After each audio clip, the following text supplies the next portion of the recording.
or please stop doing that. And so they go into huge detail. But the feedback, is a quote from Don Berwick, I'll use feedback for improvement, not for judgment. And so that's part of it that comes out of it. And so they identify the themes of deciding to act, engaging the team, flexibility in responding. So there's a huge autonomy thing there, isn't there, of being able to allow the practice and the team to decide what resources they use and how they go about it themselves rather than being told, do this. They talk about the challenges. And then the interesting one is around practice gatekeepers. There's some really simple stuff there as your report ends up in the bin. Somebody in a central office somewhere, away from the front line will have gone to a lot of, effort and expertise to develop something.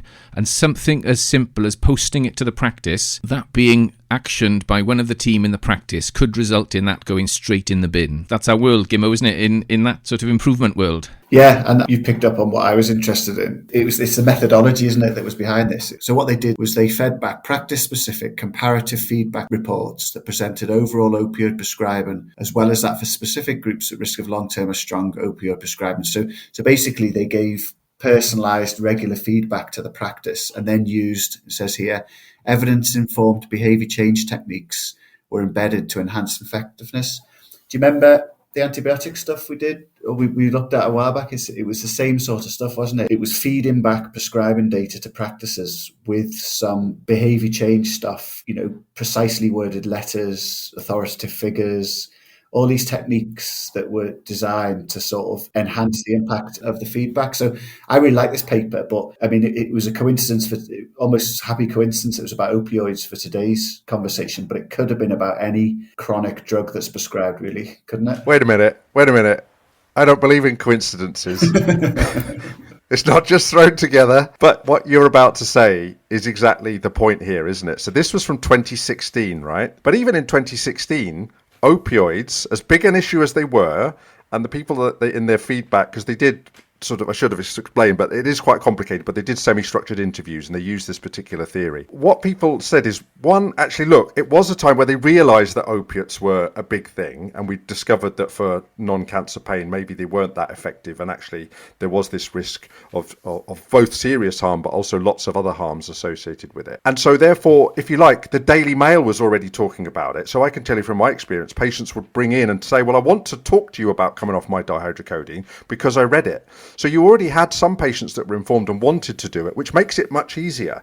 But I'm sure Tracy will concur with me that there's plenty of other people who just, like a wall comes down, and some of the GPs in his feedback is, well, I just was worried that I was going to get into a difficulty with the patient, who's my patient, and therefore my relationship with them would break down because they thought I was trying to take things away from them. And the other thing I was going to say was that the problem is that this was just about opiates, and that's a big issue, and we definitely need to look at it. But remember, at the same time, they're not only getting all this stuff about opiates, they're getting the same thing about diuretics, they're getting the same stuff about anticoagulants, antiplatelets, non-steroidals. So whether it's PINSA in the UK or EPAC data, and I'm involved in some of this stuff and I'm a big believer in it, but it talks about you need to have somebody who's going to champion it in the practice. I know this is obvious, but when we've talked in the past about, it's not about the innovator, it's about the adopter. And if you don't support the adopter with techniques and ways to try and do it, it's actually, like you said, Jamie, when our mates say to us, well, why don't you just do it? It's really quite hard. And this focus is one thing,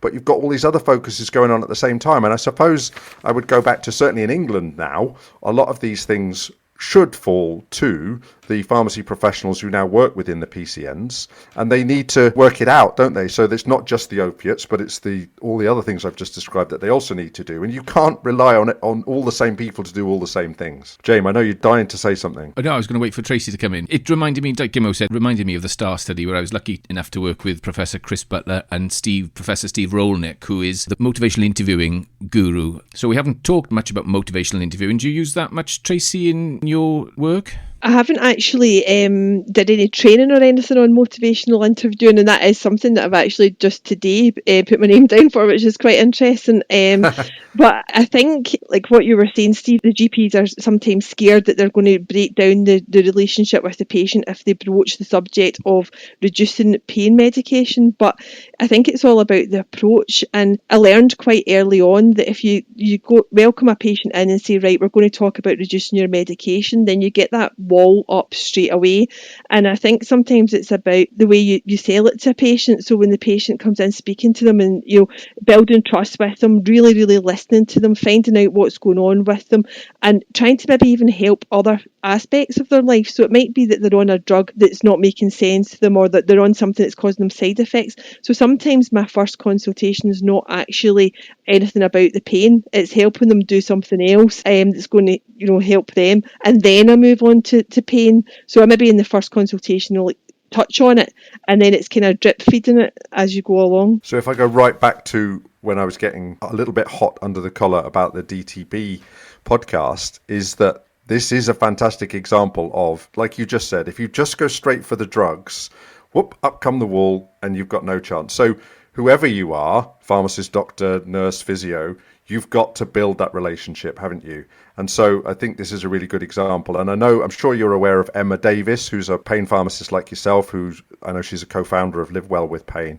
And she recently was talking to her because she's coming to talk on Prescript about dealing with pain in structured medication reviews. And she said something that was so precise, and I really got it. And I wanted to say this now, because this paper was essentially about analgesic stewardship, okay, with like antimicrobial stewardship. But pain management, what you're doing, Tracy, they're actually very different, aren't they? And what you mustn't do is conflate them, because analgesic stewardship is one thing that needs to be done, but chronic pain management is something different, and that has to be done differently. Yeah, I think you're absolutely right, because I don't really go about my clinic in terms of trying to have in my mind, I want this patient off this medication, I want them off whatever it is. It's all about finding out what it is that matters to them, how I can help them manage their pain. And then as a byproduct, once they maybe start to understand pain and start to do some of the self-management, then they start to consider, okay, I might reduce my medication. So it is a different approach from the kind of typical de-prescribing that a lot of pharmacists would do. So I always say that to other people that are thinking about doing pain clinics, there's no point in sitting trolling through all the notes and planning what you're going to do with this patient, because they're going to come in and tell you something completely different from what you're expecting. So you really just have to listen to them and find out what it is that they need. Tracy, I've just looked up my motivational interviewing definition, which will come back to something we've said on the podcast previously. Motivational interviewing, which you will really enjoy, and it'll be really valuable for you in your work, helping people get unstuck and free up their own resources for change. And so, when you do it, again, Professor Steve Ronak is the godfather of motivational interviewing. It's fascinating, and you will really enjoy it. Who also on the podcast mentioned about people getting stuck? It was Professor James McCormack. And he was talking about depression. Okay, thanks all. A big thank you to Tracy for joining us on the Oral Apothecary and for sharing her stories, her desert island drug, her career anthem, and her book for the Oral Apothecary Library. Coming up next time, and for our final episode of Series 3, we'll be joined by Dr. Pete Turton. Pete is a long-standing trainee in both anaesthesia and intensive care medicine, known for his cameo role in the Placemat podcast, and perhaps more importantly, a runner-up in his heat in the Krypton Factor. Pete describes his interests outside medicine as paddleboarding, longboarding, and boring anyone who'll listen about the Eurovision Song Contest. We look forward to catching up Pete next time on the Oral Apothecary podcast. You can contact us via Twitter at Oral Apothecary. We're on LinkedIn, and you can email us at oralapothecarypod@gmail.com.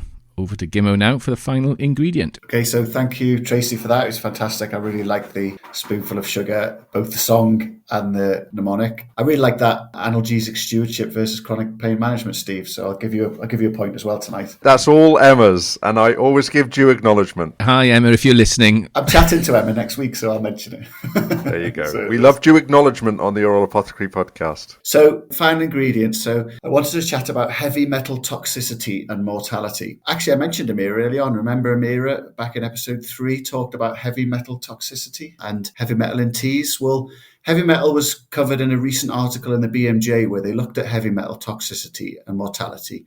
More specifically, they looked at the association between the density of heavy metal music bands and cause-specific admissions and mortality as a population-based cohort study. That's right, heavy metal bands. And on this podcast, we like to look for alternative to medicines. And so I think we found another. You remember that both Dr. Mark Porter and Dr. Sally Lewis talked about their love of heavy metal and how it helped them through some difficult times in their life. Well, it turns out there could be something in it.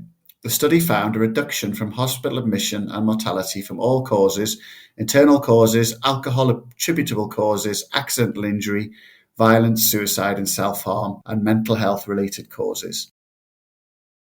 Vibrant local heavy metal scenes might help to promote health through healthier lifestyles, better coping mechanisms, and a strong sense of community. This was in the BMJ Christmas edition, so read it for yourself and of course take it with a pinch of salt. But there you go. If you want to get happy, get rocking. This was a 3 Apothecaries production. Sound engineer Jimbo Slough. Original music Jamie Brewster. Artwork by David Baker. Thanks for listening to the Oral Apothecary podcast.